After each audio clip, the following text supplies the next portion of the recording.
Well, hello there, it's Sandy, and it's Friday, so that means you get a video. And I am filming this very late on Thursday night. It has been quite the week. And I thought I would share a few little extras with you. I'm part of the Simon Says Stamp blog hop, and it's for the Cold Hands Warm Hearts release that's coming out, and very exciting and very cool stuff. But everybody else in the blog hop, except for me, gets to do winter and Christmas stuff.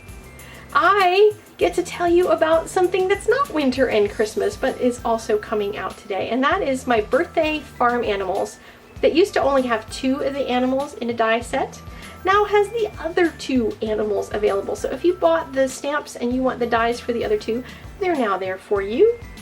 And if you have not bought the stamps yet, you can still get them, and now you can get all 4 dies. But I thought, let me try doing a little bit more in this video, so I threw down some extra challenges for myself. Challenge number 1 is a 1-layer card.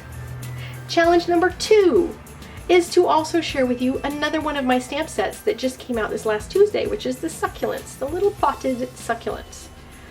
So I have put the 2 of them together. And that led to number 3, which is a history lesson. In 1928, Herbert Hoover, and I know this is going to sound like it doesn't go with anything, we're going to get there. In 1928, Herbert Hoover was running for president, and his presidential campaign promised that if he won, there would be a chicken in every pot. This is post-Depression time, so chicken in your pot sounded really good.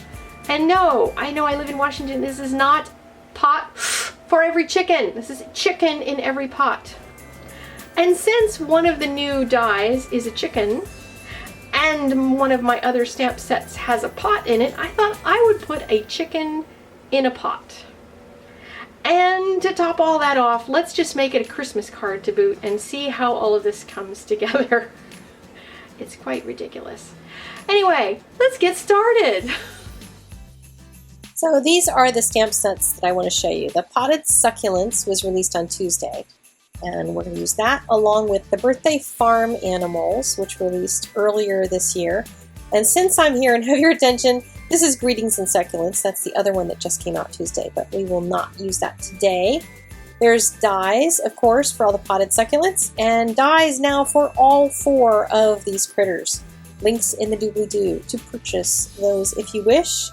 So we're going to make a 1-layer top fold card. Yes, 1 layer. This whole long video with the chicken and the pot. So we're going to stamp both of them onto our card base, and I'm going to stamp them using my favorite things hybrid ink, which is fast becoming my favorite for my Copic coloring. So I'll stamp the pot first, mask off the area that I don't want the package to go, and then stamp the chicken on top. And I'll take a Copic multi-liner and just add a little line across there. And then I'm going to die cut just the chicken part. So I'm going to mark him and stick him down with a piece of Post-it, put in between the plates so that only the part I want to cut goes behind the glass or behind the acrylic. And then after it's die cut, you can see that only the top portion of it is going to pop forward on the card, which we're going to use that feature later on. So I'm going to mark with a pencil the edge of where the wallpaper is going to end so I can start doing some masking, but I'm going to need to trim just a tiny bit with my honeybee scissors, my new favorite scissors, thanks to Kathy Rakusin for the recommendation. So now that little guy pops out down to where that line is. I'm going to stamp both of my images onto a piece of Post-it tape. This is 2-inch Post-it tape, like 3M. And I fussy cut them out, and they're already stuck down. I was not going to bore you with that portion. And I'm going to stamp a little bit of the succulents hanging from the ceiling like mistletoe, but I only wanted part of them, so I masked it off with stickies. Now, the next step is going to be to use some white mask. This is like a frisket that you put onto an area that you don't want to get all of the other things onto, so it's going to protect it, and it's going to rub off later with a little bit of rubber cement pickup, but it's going to keep that little area kind of clean and white for right now. And when you use this stuff, make sure you wash your brush right away because it does end up getting really sticky and gooey really fast. So it's a water wash up. I'm masking off the chicken and pushing him behind on the card and using a Post-it note over him just to make sure he's really protected, because he's going to be the only really white thing on the card, and I want him to stay really, really white. And all these other technique things I'm going to do on top of it, I want to make sure he's not affected by any of it. I'm going to airbrush carpeting on here. So I'm going to use my Copic airbrush system. I have other videos on that. I will link to some of it at the end, and you can check those out. But this is R37, and I wanted some rich color, but I kind of wanted something darker than this, so I decided to go over it again with a little bit of R89. So I'll peel that off, and then I can remask and hide the carpet area and start doing the wallpaper at the top. So I'm going to mark that off and block it off with some of my used sticky notes up there to keep the back of the card clean. And I'm just going to airbrush with some really kind of a pale coat of Y28. So I don't want a whole lot of color on there, but just enough so that it starts feeling like it's got some on it. We're going to do a bunch of other things on this. So I've got a Simon Says stencil that I'm going to use with some texture paste. Woohoo! So excited. I'm loving texture paste. So it's like frosting. I used to frost cakes a lot as a kid, and I really still love doing frosting. So I'm just smooshing on there, and I'm going to try to do it as gently and evenly as possible and keep it about the width of the stencil itself. Like, don't let it get all lumpy. So I'm trying to keep it fairly thin because that's going to allow some of the color from underneath to really come through. This isn't transparent, but it will show through some color of what's underneath of it, depending on how you use it. So I'm just going to fill that in on the entire thing, and if you haven't used this Ranger texture paste, you've got to get some. But here's a side view of how thin it is. It's got the stencil still in it, so you can sort of see that. Sorry, it's a bad cell phone piece of video.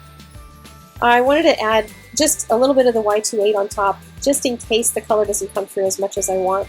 But while it's all in place, before I pull that stencil up, I wanted to make sure I at least got an opportunity to add a little bit of color to that.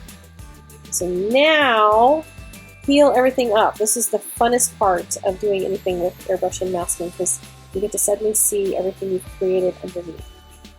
So all of those layers come off, clean off that craft mat underneath, and pull off that sticky note. There's a couple more masks on the chicken and the pot. And then we will be ready to do some Copic coloring. Yay! So I'm going to use some YR27 and a couple other colors on this pot.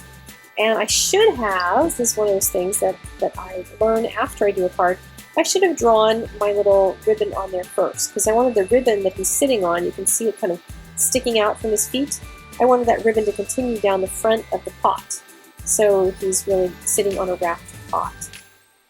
And I should have drawn that in with a pen, but I didn't do that. And there you go. So I started adding my shading to it and trying to add a little bit more detail, and not a whole lot. You know, there's so much else going on in the card. I didn't want it to look like I spent a lot of time, even though I felt like I was really laboring over some of the coloring and trying to get all the blending to happen. Because yeah, this was a 2+ hour card. At least I shot a couple hours of video in order to make this video, so I really chopped out and sped up a whole lot for you so you can get this in a reasonable period of time. Next I used my multi-liner and I added lines on the side of my ribbon and then sparkled up his eyes a little bit so that it gets started. And now I'm adding my shading on the white chicken with some browns, E55 and 53. This is an ode to a discussion we've been having in the online card classes forum with some of the students. So if you would like to take the online card classes Copic class, you can do that anytime, even if you don't get there in time for the class while it is in its live and interactive format. You can certainly do so at any time and go take a class and watch all the videos and see the amazing creations by all the instructors over there. So I'm just adding a few more colors onto my little chicken to make him feel all happy and Christmassy. I'm just doing some simple 2-color blending on a lot of this because he's such a tiny image and I don't want to fuss over it too heavily. I like to add a little bit of blue in the eyes in the bottom section to make them look like they're a little dimensional. And now this Y21 I'm adding around that white line.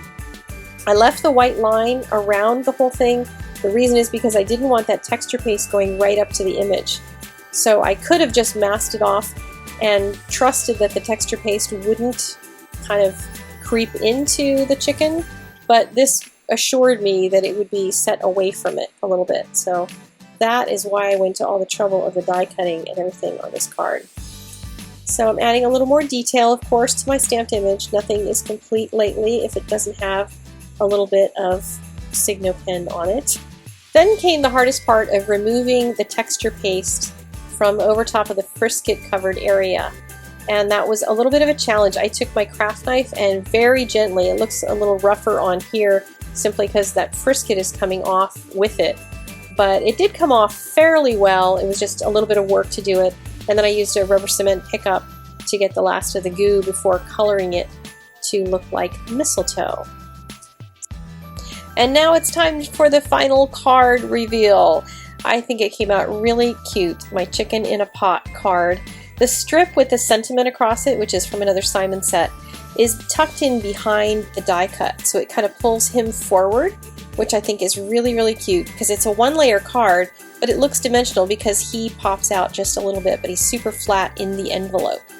And then the other thing that I added on as well was some glossy accents on his eyes, as well as glossy accents and stickles on the little mistletoe up on the top, the potted succulent mistletoe. I think the whole thing came out so stinking cute. What do you think?